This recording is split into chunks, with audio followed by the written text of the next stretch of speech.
આજે આપણે બનાવશું સરસ મજાના ઈંડા ટિક્કા મસાલા, જે બહુ જ ટેસ્ટી લાગે છે અને બહુ ઇઝી બની જાય છે. એકદમ જલ્દી બની જાય છે અને ટેસ્ટી પણ લાગે છે. તો સૌથી પહેલાં આપણે અહીંયા 5 એગ લીધા છે, તેને સારી રીતે આપણે વોશ કરીને બાફી લેવાના છે.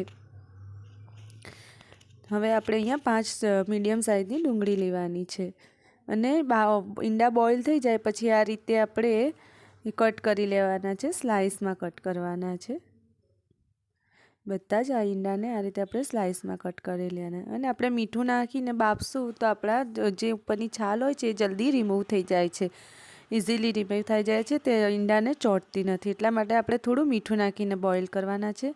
અને આ રીતે આપણે બધા જ ઈંડાને ગોળ શેપમાં કટ કરી લઈશું, એટલે એકદમ ટિક્કા સ્ટાઇલમાં લાગશે. આપણા ઈંડા ટિક્કા મસાલા બનાવવા માટે જ આ રીતે ગોળ કાપવા જરૂરી છે, તો ટેસ્ટ આવશે અને દેખાવમાં પણ સરસ લાગશે. ઈંડાની આ રીતે આપણે નવી નવી રેસીપીઓ હંમેશા ટ્રાય કરશું. જો તમને આ રેસીપી પસંદ આવે તો મને શેર, લાઈક અને સબસ્ક્રાઈબ જરૂર કરજો અને મને કોમેન્ટ કરીને કહેજો આ રેસીપી કેવી બને છે. એકદમ તવા પર જે બને છે એવી જ આ રેસીપી બને છે.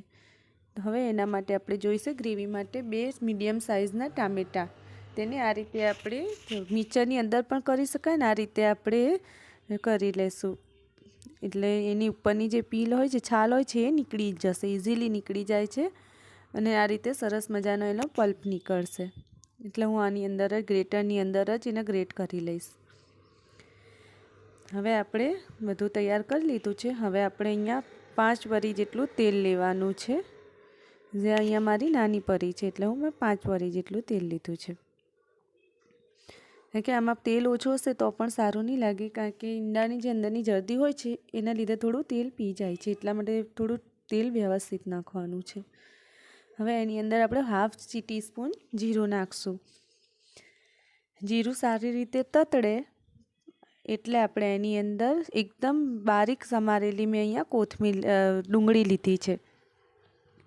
ડુંગળીને આ રીતે મેં કટરિયાની અંદર ઝીણી ઝીણી સમારી લીધી છે, હાથથી પણ સમારી શકાય, એટલે સારી રીતે એકદમ ઝીણી થશે તો જ એનો ગ્રેવી સારી બનશે.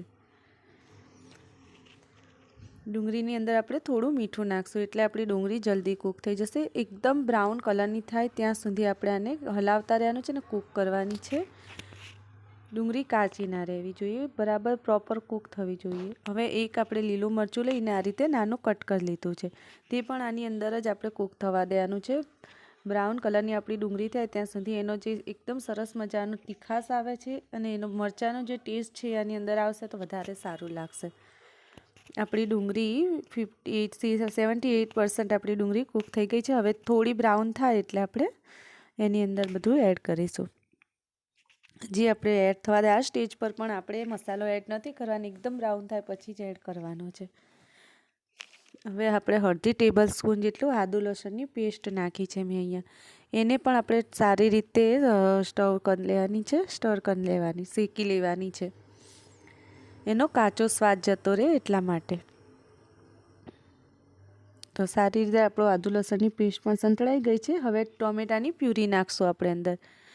ટામેટાની પ્યુરીને પણ એકદમ સરસ મજાની આપણે સ્ટર કરીને શેકી લેવાની છે. એનું પાણી બધું જ એબ્ઝોર્વ થઈ જાય ત્યાં સુધી આપણે એને શેકવાની છે અને બધું તેલ છૂટું પડી જાય. આ રીતે આપણે હલાવતા રહેશું એટલે પાણી પણ જલ્દી એબ્ઝોર્વ થઈ જશે ટામેટાનું, કારણ કે ટામેટાની અંદર ઓલરેડી થોડું પાણી હોય છે જ. તો સારું એવું આપણું તેલ છૂટી પડી ગયું છે, એનો મતલબ આપણું પાણી એબ્ઝોર્વ થઈ ગયું. હવે 1/2 ટીસ્પૂન જેટલી 1 થી 2 ટીસ્પૂન એટલે 1/2 વાટકી જેટલી મેં અહીંયા કોથમીર એડ કરી છે. કોથમીરનો અને કલર પણ સરસ મજાનો આવશે, રેડ અને ગ્રીન જેવો, અને એનો ટેસ્ટ પણ બહુ સારો આવે છે કોથમીરથી, એટલે આપણે 1/2 ટીસ્પૂન જેટલી અહીંયા કોથમીર એડ કરી છે. હવે તે પણ સારી રીતે આપણે તેલની અંદર સ્ટર કરી લીધી છે. હવે આપણે એની અંદર બધા ડ્રાય મસાલા એડ કરીશું. 1/2 ટીસ્પૂન મેં અહીંયા હળદર નાખી છે, 2 ટીસ્પૂન ધાણા જીરું પાવડર નાખ્યું છે અને 2 ટીસ્પૂન મેં અહીંયા તીખું લાલ મરચું લીધું છે અને 2 ચમચી જેટલું મેં કશ્મીરી લાલ મરચું લીધું, જેને દેગી મરચું પણ કહેવામાં આવે છે, તે લીધું છે. એનાથી કલર બહુ સરસ આવે છે. અને 1/2 ચમચી જેટલો મેં અહીંયા ગરમ મસાલા પાવડર લીધો છે.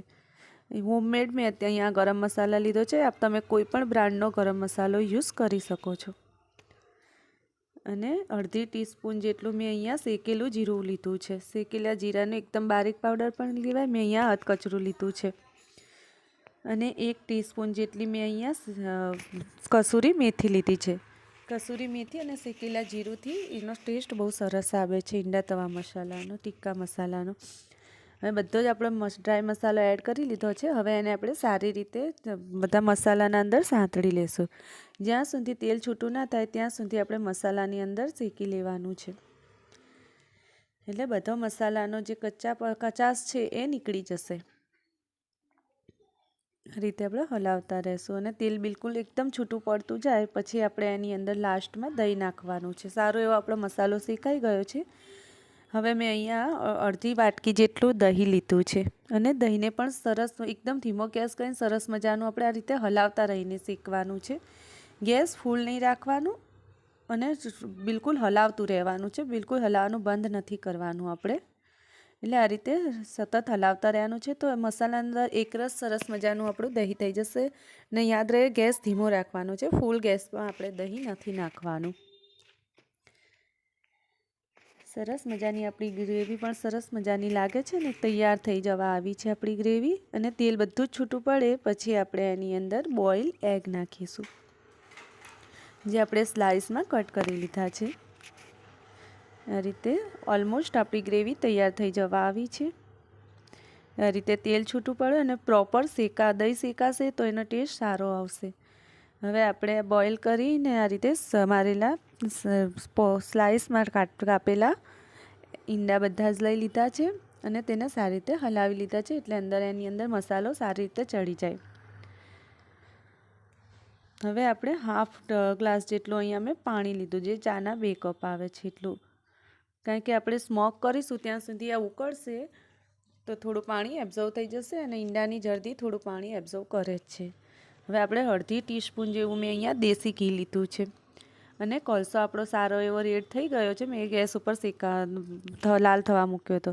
હવે આપણે ઢાંકણ બંધ કરીને 10 મિનિટ જેવું થવા દેવાનું છે. એટલે સરસ આપણું બધું પાણી પણ પી જશે જે આપણે એડ કર્યું છે અને સ્મોક થશે એટલે બહુ સરસ ટેસ્ટ આવશે.